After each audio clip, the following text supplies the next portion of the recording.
कट्टा बंद कुलचा वाला साइकिल पर अपने छोले कुलचे लेकर शामनीर गांव में आता है।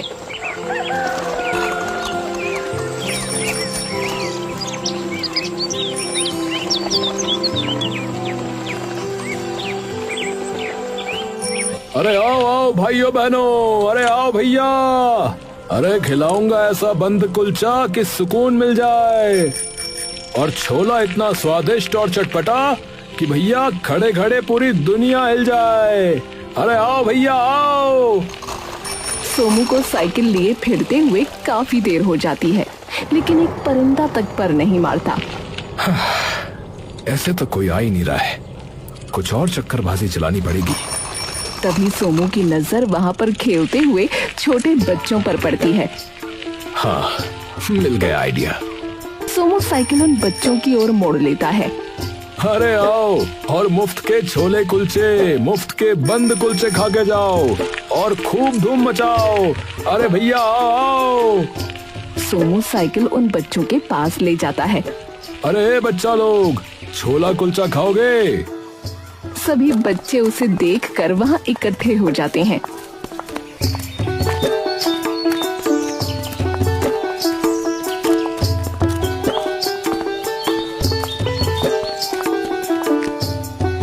मुफ्त में एकदम। हाँ भाई हाँ, एकदम मुफ्त। टिंकू अपने दोस्तों की तरफ देखता है।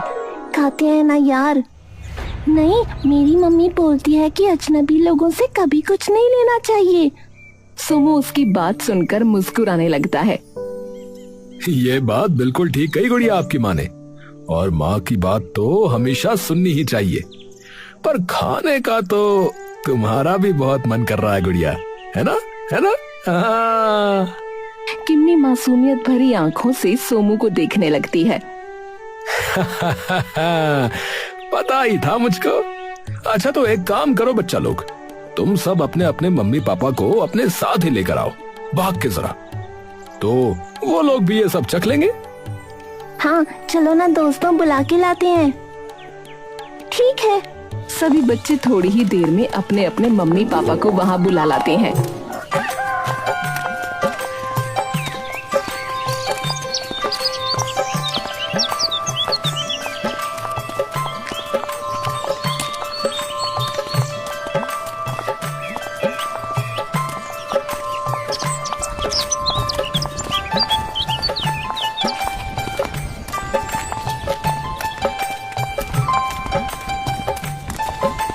अरे नमस्कार भैया जी, अरे नमस्ते भाभी जी, नमस्ते। नमस्कार भैया। अरे ऐसा क्या ले आए आप भैया कि ये लड़की मुझे खींच के यहाँ ले आई? अरे भौजाई जी, आप बताओ क्या खाओगी, छोला कुलचा या बंद कुलचा? हाँ, स्वाद हो तो ही खिलाना भाई, नहीं तो पैसे काट लेंगे तुम्हारे, बता रहे। हाँ। अरे उसकी जरूरत ही नहीं है भाई साहब, आज तो मुफ्त में खाइए आप सभी लोग, पेट भर के। हाँ। अरे वाह वाह, लाओ भाई लाओ फिर तो, और मुझे जो है बंद कुलचा दे दो। अभी लीजिए भैया जी, हमारे हाथ का छोला खाते ही मन तर हो जाएगा आपका, बता रहा हूँ। हाँ। सोमू फटाफट सबको कुलचा बंद बनाकर दे देता है, और जैसे ही बंद कुलचे का एक निवाला सबके मुंह में जाता है, सबकी आंखें मानो 2 इंच ज्यादा खुल जाती हैं। अरे भाई क्या है ये भाई मेरे? हा हा हा। भाई साहब, कौन सा जादुई मसाला छिड़का इन पे? बहुत ही स्वादिष्ट बना दिए। सच में भैया, ऐसे कुलचे बंद तो कभी खाए ही नहीं, कसम से। धन्यवाद भौजाई जी। अरे भाई, पहले तो तुम अपना नाम बताओ कि क्या है? जी सोमू नाम है मेरा तो। अरे सोमू भाई सुनो, एक प्लेट और लगा दो यार। हाँ, अपनी घरवाली के लिए भी लेकर जाऊंगा भैया मैं तो। और सुनो, कल फिर से आना। अच्छा, कल मैं और मेरी घरवाली दोनों आएंगे, समझे? हाँ। भैया ये तो बहुत ही स्वाद है, 2 प्लेट और कर दो। अच्छा, अरे अरे चलो चलो, चुपचाप घर पर चलो, नहीं तो फिर रोने लगोगे कि पापा मेरे तो पेट में दर्द हो रहा है। हाँ। और खा पीकर वापस अपने घर की ओर जाने लगते हैं। अरे भैया जी जरा सुनिएगा। टिंकू के पापा मुड़कर फिर से सोमू के पास आते हैं। हाँ भाई बताओ। भैया जी मैं ये पूछ रहा था कि गांव में ऐसी कोई जगह या घर है क्या जहां जाके हमारी अच्छी बिक्री हो सके? ऐसी जगह वैसे तो चौपाल में रहती है भीड़ भाड़ इकट्ठी, पर ज्यादातर बुजुर्ग ही उधर रहते हैं और वो तो मुश्किल ही खाएंगे। तो तुम एक काम करो, हमारे गांव के बहुत ही प्रसिद्ध वकील हैं अनिल चौधरी जी, उनके घर पे कई लोग रहते हैं और उनकी बेटी को भी ऐसी चटपटी चीजें खाना खूब पसंद है। तो तुम जो है वहां चले जाओ भैया। अरे वाह भैया जी, वाह वाह वाह, ये तो बड़ी बढ़िया बात बता दी आपने। चलिए ठीक है, धन्यवाद। सोमू उनसे वकील के घर का पता पूछकर वहां चला जाता है। जाते ही वकील का आलीशान बंगला देख सोमू की आंखें चकाचौंध रह जाती हैं। अरे बाप रे, इतना बड़ा बंगला। अरे भैया ले लो स्वादिष्ट कुलचा बंद, छोला कुलचा ले लो भैया। अरे आओ भैया आओ और मुफ्त के छोले कुलचे खाओ भैया। तभी घर के छज्जे पर एक लड़की दौड़ती हुई अपनी चुनरी हवा में लहराती आती है। ओ भैया! सोमू जैसे ही छज्जे की तरफ देखता है, देखता ही रह जाता है। ओ भैया! तभी सोमू एकदम से अपने ख्यालों से बाहर आता है। हाँ जी। बंद कुलचा कितने का दिया? मुफ्त है आज सब। आप नीचे आके देखिए एक बार। अरे वाह, मुफ्त! रुको रुको, अभी आई मैं। उर्मिला अपनी सुनहरी जुल्फ हवा में लहराकर भागती हुई नीचे आ जाती है। जैसे ही उर्मिला सोमू के सामने आती है तो सोमू का चेहरा उसे देखते ही एकदम लाल हो जाता है। लाओ भैया, अब खिलाओ। सोमू नाम है मेरा, तो आप उस नाम से भी बुला सकती हैं। उर्मिला एकदम से सोमू की ओर देखती है और सोमू शर्मा कर नजरें नीचे झुका लेता है। ठीक है सोमू जी। अपना नाम उर्मिला के मुंह से सुनकर सोमू का चेहरा और भी लाल हो जाता है। शर्माती रहोगे क्या सोमू जी? सोमू एकदम से छटपटा कर फटाफट उर्मिला के लिए बंद कुलचा तैयार कर देता है। ये लीजिए, खाइए।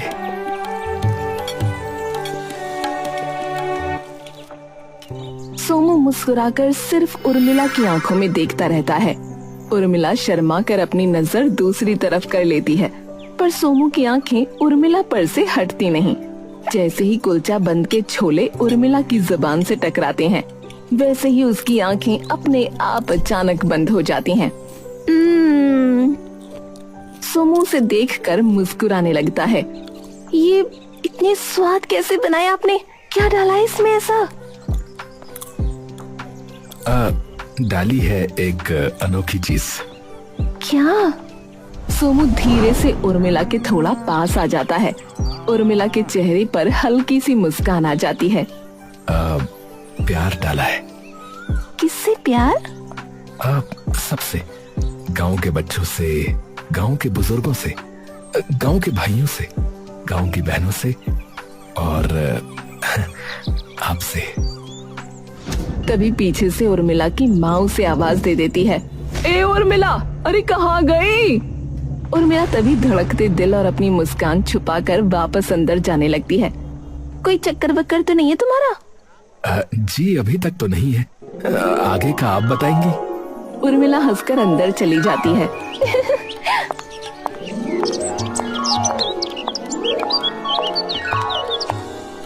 कुछ दिनों में सोमू के छोले कुलचे और बंद कुलचे का जिक्र पूरे गांव में फैल जाता है।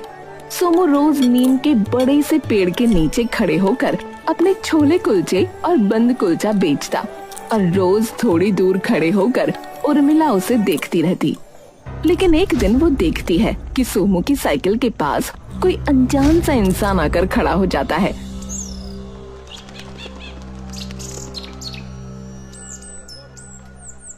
उर्मिला कुछ दिनों तक तो चुपचाप उस इंसान को रोज वहां आते देखती है, पर जब उसके सवाल अब ज्यादा बढ़ने लगते हैं तो उसने सोचा कि उसके बारे में सोमू से पूछ ही ले।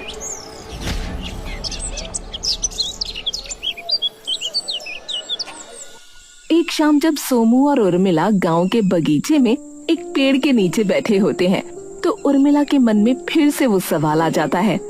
अच्छा सोमू, एक बात पूछूं? जी पूछिए। तुम्हारी साइकिल पर मैं देखती हूँ कि रोज एक इंसान आता है और वो बस कुलचे लेकर चला जाता है, और तुम भी उसे अलग थैली में से कुलचे देते हो। वो तो कोई तुम्हारा जान पहचान का है क्या? सोमू ये सवाल सुनकर थोड़ी देर के लिए शांत हो जाता है। क्या हुआ, कुछ गलत पूछ लिया क्या? नहीं नहीं, वो बस ऐसे ही रोज आता है, तो उसके लिए पहले से ही अलग निकाल के रखता हूँ।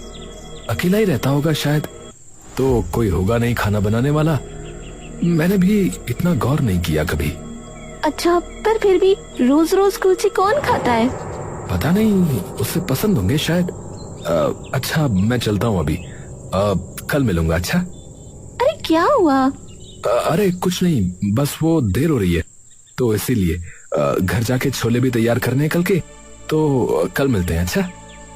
अच्छा रुको तो 2 मिनट, कल पापा को ले आऊं तुम्हारी साइकिल पे? सोमू एकदम से उर्मिला की ओर देखता है। अच्छा, आ गए तुम्हारे पापा? क्या हुआ तुम्हें अचानक? तुम तो वापस घर जा रहे थे। अरे वो तुम्हारे पापा को मैंने कभी देखा नहीं है ना, इसलिए। तुम इतने उतावले क्यों हो रहे हो? पर अगर उन्हें हमारे बारे में पता चला ना तो मार डालेंगे तुम्हें। अरे उर्मिला, सच्चे प्यार का कोई कुछ नहीं कर सकता। तो ले आओ ना कल उन्हें। अरे नहीं नहीं, उन्हें यहाँ मत लेकर आओ, मैं ही आ जाता हूँ कल तुम्हारे घर पे। सोनू वापस अपने घर चला जाता है।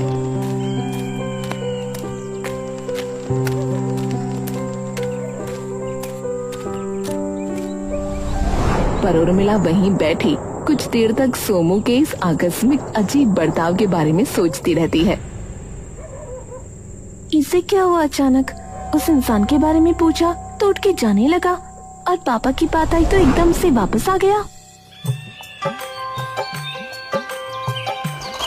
अगला दिन चढ़ते ही सोमू अपनी साइकिल लेकर उर्मिला के घर आ जाता है। अरे आओ आओ भाइयों बहनों, अरे आओ भैया, अरे खिलाऊंगा ऐसा बंद। और जोर जोर से आवाजें लगाने लगता है। उर्मिला सोमू की आवाज सुनकर अपने पिता के कमरे में दौड़ती हुई जाती है। उसके पिता कमरे में आराम से बैठे एक सिगरेट सुलगा रहे होते हैं। पापा, पापा। अरे बेटी, बताओ बताओ। उर्मिला उनको सिगरेट पीते देखकर मुंह चिढ़ा लेती है।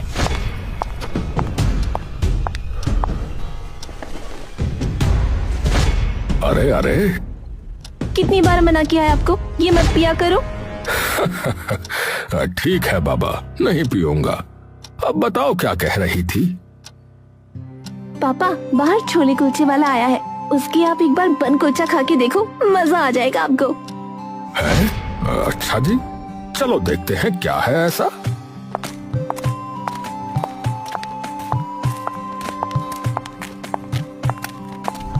सोमू की आंखें जैसे ही अनिल पर पड़ती हैं, सोमू फटाफट से साइकिल उनकी तरफ मोड़ता है। नमस्ते बाबूजी। नमस्ते, नमस्कार नमस्कार। बताइए बाबूजी, क्या खाएंगे? मेरे लिए तो 1 प्लेट छोले कुलचे ही कर दो भाई। जी अभी करता हूँ जी। सोमू और अनिल को बात करता देखकर उर्मिला के दिल की धड़कनें धीरे धीरे बढ़ती जा रही थीं। नौजवान, कभी तुम्हें देखा तो नहीं है इस गांव में? नए आए हो? जी बाबूजी, 1.5 महीना हो गया हमें यहाँ पर आए। कहाँ से हो वैसे? बलिया से हूँ बाबूजी, बचपन से वहीं पला बड़ा हूँ। वैसे इतने हट्टे कट्टे नौजवान हो तो एक बात बताओ कि तुमने यही काम क्यों चुना? फौज वगैरह में चले जाते? जाना तो चाहता था बाबूजी, पर मौका ही नहीं मिला।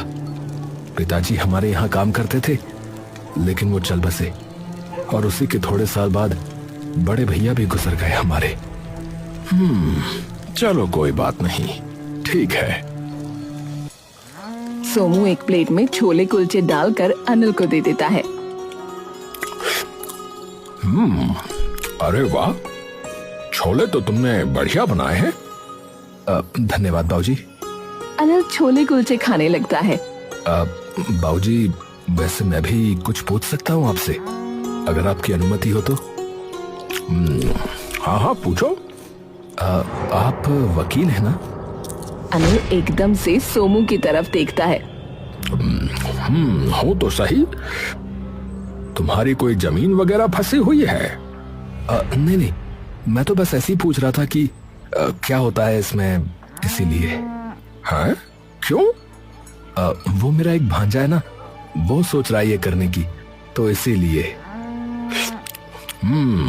अच्छा अच्छा। पर आपको देख के लगता है कि इसमें पैसा खूब है, पर इसमें शायद भागदौड़ ज्यादा है, क्योंकि आप खुद शायद 2 महीने बाद घर आ रहे हैं ना। इस बात का तुम्हें कैसे पता? वो गांव वाले बता रहे थे बाबूजी, तो इसीलिए। उर्मिला के खड़े खड़े पांव कांपने लगते हैं। हे भगवान। अच्छा अच्छा। माफ कीजिएगा बाबूजी, अगर मैं ज्यादा बोल गया हूं तो। कोई नहीं कोई नहीं। अच्छा, कुछ दिनों में हम एक दावत रखने वाले हैं अपने नए घर पर। मेरे कुछ दोस्त आ रहे हैं, तो तुम आ सकते हो क्या उस दिन? अरे बिल्कुल आ जाऊंगा बाबूजी। कब आना है बताइए। अरे वाह, इतना जोश। ठीक है, आ जाना। पैसों की बात उसकी चिंता मत कीजिए, उसकी बात तभी कर लेंगे। तो ठीक है फिर। उस दिन भी इतने ही स्वादिष्ट बनाना छोले कुलचे कि सभी लोग उंगलियां चाटते रह जाएं। बिल्कुल चिंता मत करिए बाबूजी, एकदम बढ़िया छोला कुलचा बनाऊंगा। हाँ। तो ठीक है, परसों आ जाना फिर।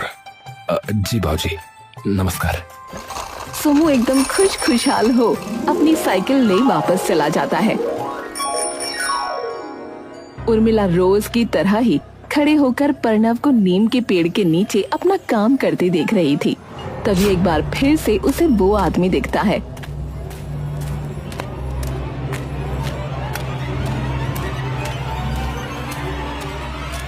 ये फिर से आ गया। उर्मिला पूरी बात पता करने के लिए उस इंसान की ओर चल पड़ती है। वो इंसान पीछे सोमू की तरफ देखता हुआ आगे बढ़ ही रहा होता है। जैसे ही वो अपनी आंखें सामने की ओर करता है, अचानक से उर्मिला को अपने बहुत पास खड़े हुए देखकर उसका सारा संतुलन वहीं बिगड़ जाता है। अरे अरे माफ कीजिएगा। तभी उर्मिला की नजर कुलचों के बीच में पड़े एक छोटे से कागज पर जाती है, जिस पर लिखा था बाज। उर्मिला उस कागज को उठाने के लिए हाथ आगे बढ़ाती ही है कि तभी वो इंसान उस कागज को फिर से कुलचों समेत वापस उठा लेता है और चुपचाप वहाँ से जल्दबाजी में जाने लगता है। सुनिए, अरे रुकिए तो। उर्मिला के इतने आवाज देने पर भी वो इंसान नहीं रुकता।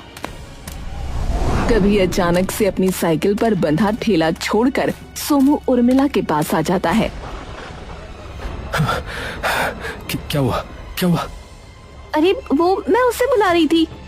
उर्मिला सोमू की तरफ देखती है। सोमू के चेहरे पर मानो डर पूरी तरह से आ चुका हो। मुझे छोड़ो, तुम्हें क्या हुआ? मुझे कुछ भी नहीं। तुम साइकिल छोड़ के यहाँ क्यों आ गए? वो मुझे लगा कि कुछ हो ना गया हो। ठीक है, मैं जाता हूँ वापस। सोमू अपनी नजरें चुराकर वापस वहाँ से चला जाता है। अब उर्मिला का शक सोमू पर और बढ़ जाता है। उर्मिला के घर दावत की तैयारी जोरों शोरों से हो जाती है। सोमू भी सुबह जल्दी आकर रसोई का एक कोना पकड़ अपने छोले कुलचे और बंद कुलचा तैयार करने लगता है। तभी उर्मिला उसे वहाँ देख लेती है।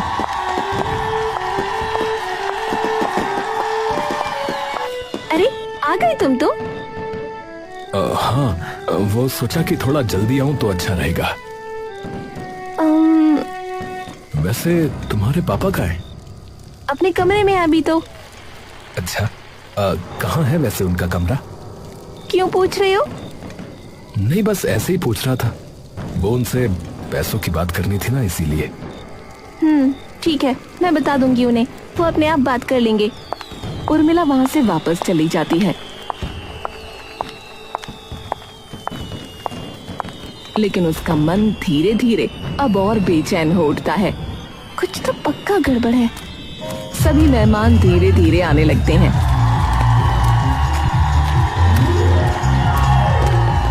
और दावत भी शुरू हो जाती है। उर्मिला सभी मेहमानों की मेहमानदारी में मसरूफ हो जाती है। सभी मेहमानों को खाना परोस दिया जाता है, जिसमें से सबका दिल छोले कुलचों और बंद कुलचों पर मोहित हो जाता है। अरे भाई अनिल, अरे यार ये किसने बनाया भाई? आहा, अरे हमारे गांव का ही एक लड़का है, उसी ने बनाए हैं भाई। वाह, मजा आ गया यार, बहुत ही स्वादिष्ट बने हैं। आहा, मैं तो कितने खा गया पता नहीं। उर्मिला सभी मेहमानों की तारीफ सुनकर एकदम खुश हो जाती है और ये बात बताने रसोई में सोमू के पास जाती है। लेकिन वो जाकर देखती है तो सोमू वहाँ नहीं होता। उर्मिला वहाँ एक लड़की से पूछती है, वो लड़का कहाँ है जो यहाँ बैठा था? बाथरूम कह के गया था, पर काफी देर हो गई, आया ही नहीं अभी तक। उर्मिला सोमू को ढूंढने बाहर जाती है कि तभी उसकी नजर ऊपर अपने पिता के कमरे पर पड़ती है, जो कि थोड़ा सा खुला हुआ था। तभी उसमें से सोमू बाहर निकलता है। उर्मिला सोमू को देखते ही एकदम से जीने के नीचे छुप जाती है। ये ऊपर पापा के कमरे में क्या कर रहा था? उर्मिला चुपचाप रसोई के रास्ते से वहाँ से निकल जाती है।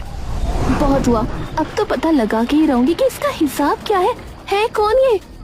उर्मिला उसी वक्त वहाँ से निकलकर अपनी बहुत ही ज्यादा खास सहेली भावना के घर जाती है और जाकर उसे सारी बातें बता देती है।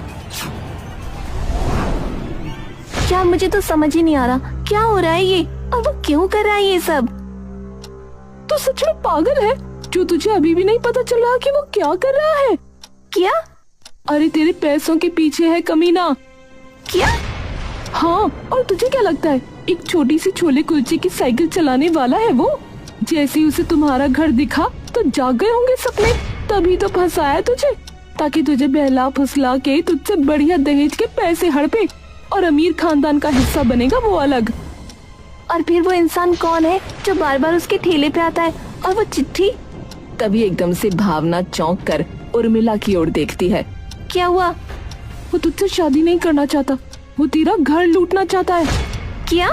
तू खुद सोच, पहले दिन से ही तेरे पीछे है। तूने खुद ही बताया ना, बार बार तेरे पापा के बारे में पूछता रहता है। तेरे पापा के कमरे में चला गया चुपचाप, और अब तो तेरे घर में भी घुस गया। तो तेरे घर के सारे रास्ते भी उसे पता लग गए, तभी इतना उतावला हो रहा था जब तेरे पापा ने उसे आने को कहा। हाँ, बात तो ठीक कह रही है तू। और वो चिट्ठी भी उसने पक्का किसी के लिए भिजवाई होगी, शायद उसके साथियों के लिए। उर्मिला का मन ये सुनते ही कांप उठा। उर्मिला तुरंत वहाँ से जाने लगी। कहाँ जा रही है? सीधा पूरी बात करने। अरे पागल है क्या, वैसे ही अंधेरा हो रखा है, अभी मत जा। उर्मिला बिना उसकी सुने जाने लगती है। हे भगवान, रुकना, मैं भी आती हूँ। मेरा मामला है, तू क्यों फालतू में जोखिम उठा रही है? तू यहीं रह। और तू मेरी दोस्त है, बात खत्म। ठीक है, रुक। भावना नीचे जाकर एक पिस्तौल ले आती है। ये क्यों लाई? चिंता मत कर, पुलिस ने है मेरे पापा, लाइसेंस्ड गन है, जरूरत पड़ सकती है। उर्मिला और भावना सोमू के घर की ओर निकल जाती हैं।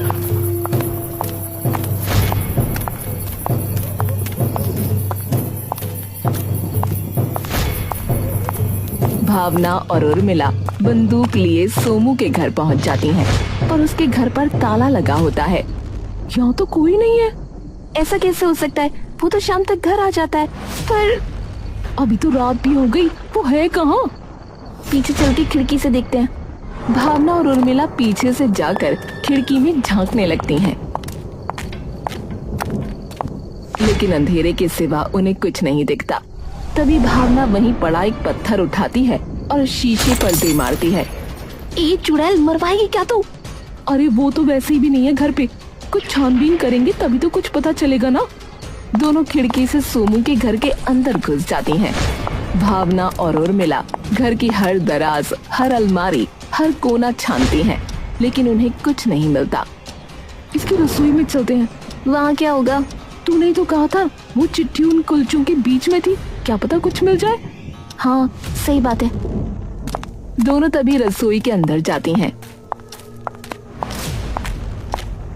और देखती हैं कि रसोई में सोमू की साइकिल खड़ी है। इसकी साइकिल तो यहाँ पर है, फिर ये कहाँ गया? वो छोड़, पहले साइकिल में देखते हैं, अगर कुछ मिल जाए तो। दोनों साइकिल के सभी अंजर पंजर देखते हैं, मगर उन्हें कुछ भी नहीं मिलता। इसमें तो कुछ भी नहीं है यार, रसोई की दराजों में ही देखते हैं। वो रसोई की सभी दराजें छान मारती हैं। तभी भावना की नजर रसोई की बहुत बड़ी दराज पर पड़ती है। भावना जाकर उस दराज को खोलने लगती है। क्या करी है? इस दराज को खोलकर देख रही हूँ, इतनी बड़ी दराज में आखिर है क्या? भावना उस दराज को खोलती है तो उसके अंदर एक बड़ा सा स्टील का ड्रम होता है, लेकिन उसमें भी उन्हें आटे के अलावा कुछ नहीं मिलता। लेकिन तभी उस दराज के अंदर भावना की नजर पड़ती है। इसके अंदर तो एक और दराज है। भावना और उर्मिला फटाफट वो दराज बाहर निकालते हैं। उन्हें दिखता है कि उसके अंदर से एक रास्ता जा रहा है। उर्मिला ये देखकर दंग रह जाती है। ये क्या? भावना और उर्मिला सीधा उस रास्ते से एक गुप्त कमरे के अंदर घुसते हैं। सामने का मंजर देखते ही उर्मिला की रूह कांप जाती है कि तभी उर्मिला नीचे जमीन पर बिखर के गिरती है और रोने लगती है। ये कैसे मुमकिन हो सकता है? वो पापा है मेरे, वो नहीं कर सकते ये सब। अब क्या क्या चाहिए तुम्हें? कौन हो तुम? सोमू? तुम? सोमू नहीं, विक्रम, स्पेशल फोर्स एजेंट और एक जासूस। अब तुम्हें पता था? मतलब क्या कि तुम कितने मर्डर कर चुके हो, या तुम्हारे क्राइम रिंग के बारे में जो ड्रग्स और हथियारों की तस्करी करता है, या तुम्हारा असली नाम नीरज खत्री? परिवार भी शुरू कर लिया और जगह भी बदल ली, यहां तक कि चेहरा भी बदल लिया, लेकिन फितरत नहीं बदल पाए तुम। अनिल ये नाम सुनते ही हक्का बक्का हो जाता है। तो शायद पुलिस भी आ ही रही होगी फिर तो। पुलिस? सोमू तभी उसके कंधे पर एक गोली मारता है और अनिल तभी नीचे धड़ाम से जा गिरता है।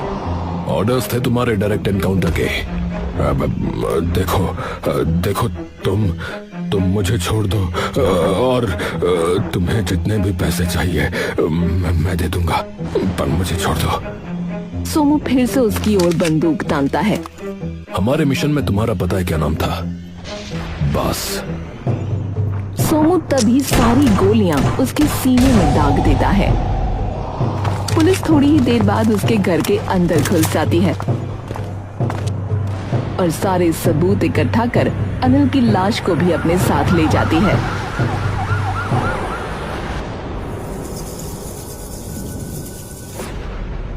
वहीं दूसरी तरफ उर्मिला सिसक कर उस अंधेरे भरे कमरे में लैंप के नीचे बैठी बस रोती रहती है और खुद को विश्वास दिलाने की कोशिश करती है कि ये सब झूठ है।